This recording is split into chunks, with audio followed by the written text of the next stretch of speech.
Et en Syrie, c'est à Deir ez-Zor, dans l'est du pays, que les combats font rage, une ville stratégique considérée comme le point de chute des radicalisés français. Beaucoup sont morts là-bas. L'armée de Bachar el-Assad fait face à des centaines de djihadistes. Eh bien, l'une de nos équipes a pu se rendre sur place. Les images que vous allez voir sont inédites. C'est un document tout à fait exceptionnel qu'on vous propose ce soir, signé Franck Genozo et Stéphane Guillemot. Le feu nourrit des armes automatiques. De jour comme de nuit, nous voici dans le centre-ville de Deir ez-Zor. Les soldats de Bachar el-Assad nous font entrer dans leur quartier général. Un ancien hôtel de luxe, ou plutôt ce qu'il en reste. Ils nous l'affirment, des djihadistes français se battent au sein du groupe État islamique en face, à tout juste 50 mètres de nous. Ici, il y a une brigade qui s'appelle la Brigade des Français. Au dernier étage, un tireur embusqué avec un calme redoutable fait feu au moindre mouvement. Mais très vite, les tirs adverses se redoublent. Un étage plus bas, les soldats syriens décident de répliquer. Ils nous tirent dessus. Baisse-toi, baisse-toi.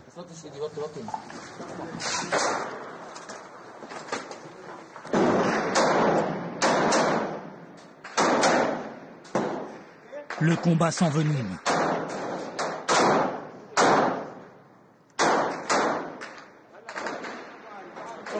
Ok. Vous devez vous retirer. Vite, ils nous ont repérés. On les entend dire Allahu Akbar, mais Allah, il est avec nous. Dans la cage d'escalier, l'invraisemblable vacarme de la guerre.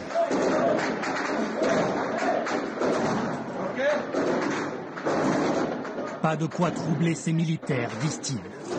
On a creusé l'escalier pour lâcher des grenades. Bon, s'ils nous attaquent par en bas.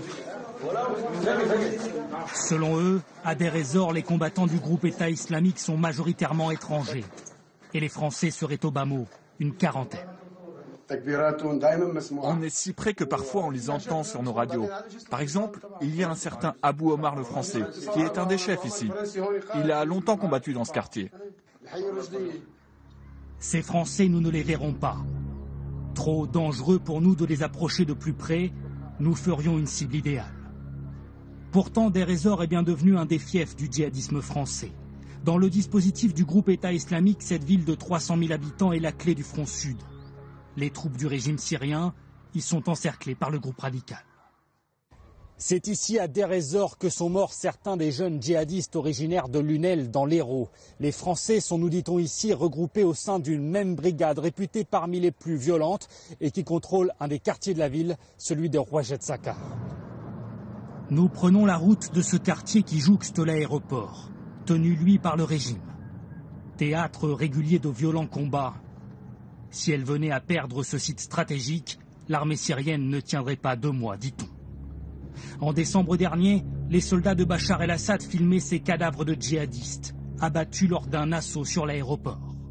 Dans cette bataille, 2 Français ont trouvé la mort. Près de leurs dépouilles, ces documents. Des noms de guerre alignés sur une feuille, avec en français la nationalité des combattants. Tunisiens, Marocains, Algériens, mais aussi un certain Abou Anas, français, et Abou Katab, dit parisien. Le document suivant est une liste de choses à faire, écrite en français, elle aussi. Il y est question, entre autres, d'aller chercher des couvertures chez un certain Abou Steph, mais aussi de prendre contact avec 4 frères tchétchènes, d'une serrure de porte de chambre, ou encore d'un câble électrique à demander. Quel rôle les Français ont-ils dans la ville? Quelle est précisément leur influence?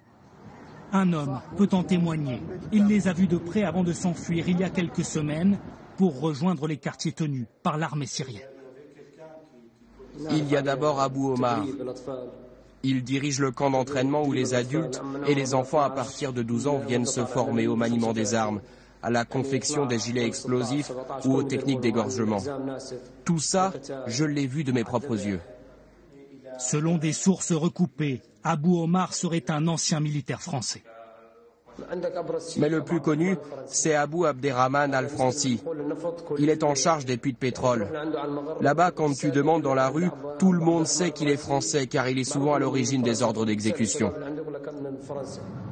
Ces éléments nous ont été confirmés par plusieurs sources.